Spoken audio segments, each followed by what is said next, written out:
आमच्या channel common man न्यूजला subscribe करा। जय महाराष्ट्र। आज विशेष आनंदाची गोष्ट म्हणजे आमचे माननीय उद्धव बाळासाहेब ठाकरे यांनी जे लोकसभेचे उमेदवार आज घोषित केले त्यामुळे आणि आज भाजपचे खासदार अगदी कट्टर भाजपचे ज्यांनी भाजप तिथे उभी केली असे जळगावचे भाजपचे खासदार उन्मेष पाटील यांनी आज मातोश्रीवर येऊन आज शिवसेना उद्धव बाळासाहेब ठाकरे यांच्यामध्ये प्रवेश केला। त्याबद्दल खूप उद्धव बाळासाहेब ठाकरे आमचे पक्षप्रमुख यांचं मी खरोखर त्यांना मानवंदना देतो, त्यांना मुजरा करतो। कारण आता लोकांना वाटत होतं की शिल्लक सेना बिल्लक सेना सगळं ते आता सगळं फोल ठरलेलं आहे आणि चांगले चांगले लोक येतात।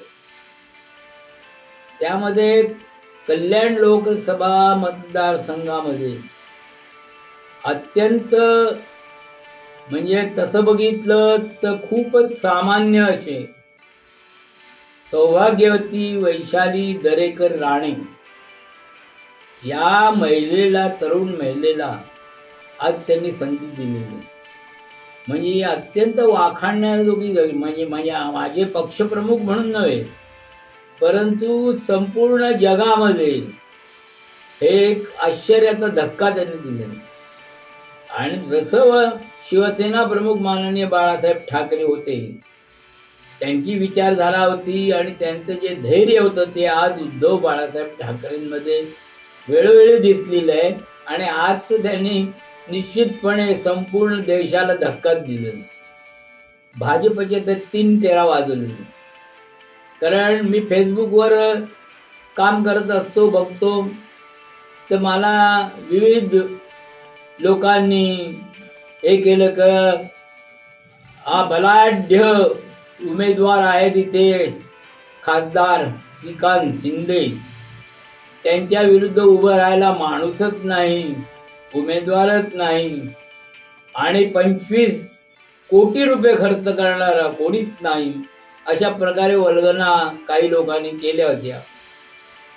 तर त्यांना मी सांगितलंय की बाबा जर एवढा बलाढ्य आहे, एवढी जर कामं केली, एवढे कोट्यावधी करोडो रुपयांचं ते कामं केलेली आणि मी म्हटलं काय दिवे लावले तर म्हणे फ्लड लावलाय।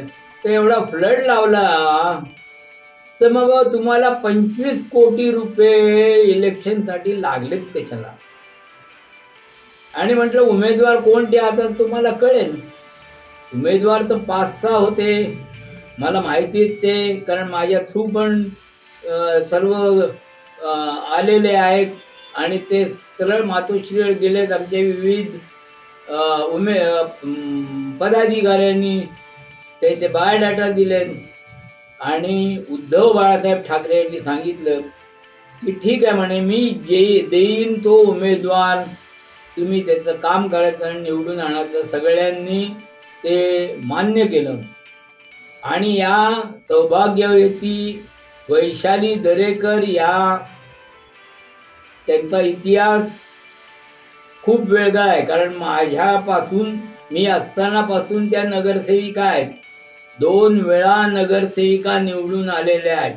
भले त्या मनसेत गेलेल्या असो किंवा काही असो परंतु 2 वेळा निवडून आलेल्या आहेत, ही विशेष बाब आहे। आणि त्या खासदारकीसाठी उभ्या होत्या आणि त्यांना 1 लाखाच्या वरती मतदान झालेलं आहे।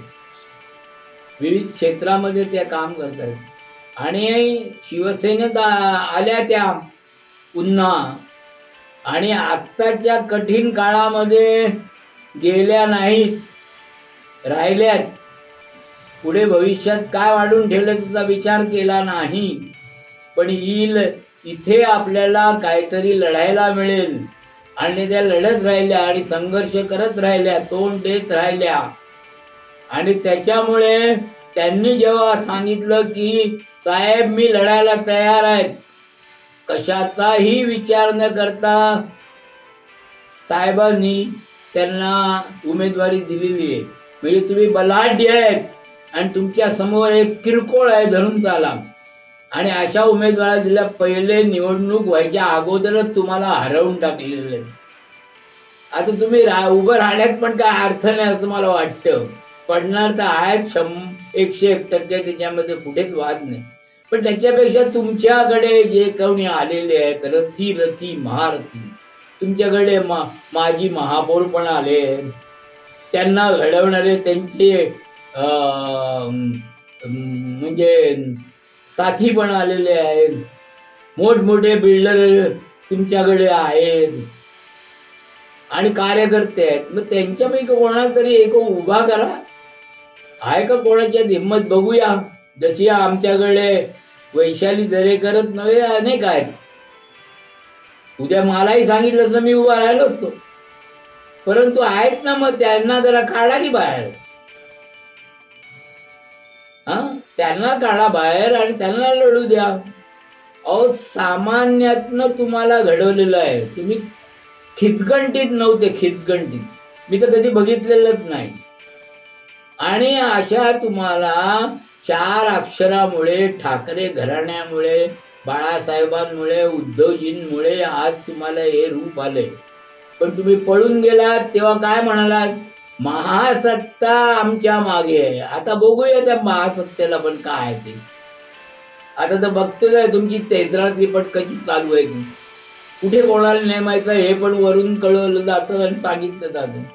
त्याच्यामुळे तुमची व्हॅल्यू काय झाले ते तुम्हीच बघा. पण आता सर्व शिवसैनिकांना मी आवाहन करतो की आपल्या एका सामान्य महिलेला उमेदवारी दिलेली आहे, तिला आपण जास्तीत जास्त मतांनी निवडून आणायची. ईव्हीएम वगैरे घाबरू नका. ईव्हीएम किती टक्के ऍडजस्ट होते ते बघूया. अशी बरसात मतांची करूया की ईव्हीएम पण तिथे चाललं नाही पाहिजे आणि त्या पद्धतीने कामाला लागावं. आणि निश्चितपणे आता ते शेलारनी टाकले, ते आता दुसरे खासदार जळगावचे आले उन्मेषजी, ते म्हणे आमचे उष्ट तुम्ही खाता. अरे काय तुझी कथा रे. आता तुम्ही कोणाकोणाचं शेण खाता, काँग्रेसचं खाता, राष्ट्रवादीचं खाता, मिंदे तर आहेत, आणखीन वाट बघता कोणावर. अरे ते शेण खाण्यापेक्षा आम्हाला निष्ठावंत एखादं येऊन, आणि कसली अपेक्षा नाही. उद्धव साहेबांनी सांगितलं मी तुला काही देऊ शकत नाही, म्हणजे खासदारकी देईन असं नाही. पण त्यांचं एक वाक्य आहे, उन्मेष पाटीलांचं एक वाक्य आहे, काय हे कपट कारस्थान करणार हे भाजप आहे आणि माझ्या विरुद्धही कपट, म्हणजे खासदारकी मिळाली असं नव्हे, पण माझ्या विरुद्धही कपट कारस्थान चाललं होतं आणि त्याला कंटाळून मी आज बाहेर पडत आहे. मला कसली अपेक्षा नाही. ही तुमची दैना आहे. तुम्ही कसलं उष्टबिष्ट आहे, तुमचं लायकी काय आहे हो ते शेलारची. उगाच आपलं बडबडायचं. तर सर्वांना शिवसैनिकांना आणि कल्याण लोकसभा मतदारसंघातील सर्व माझ्या पदाधिकाऱ्यांना, शिवसैनिकांना आणि जनतेला मी आवाहन करतो की आता तुमच्या हातात सर्व आहे. तुम्ही एका सामान्य स्त्रीला, म्हणजे आज जे म्हणतात महिला सबलीकरण, महिलेला मजबूत करा वगैरे वगैरे काय आहेत ते आपण आता करणं आवश्यक आहे. एवढंच सांगतो. जय हिंद, जय महाराष्ट्र.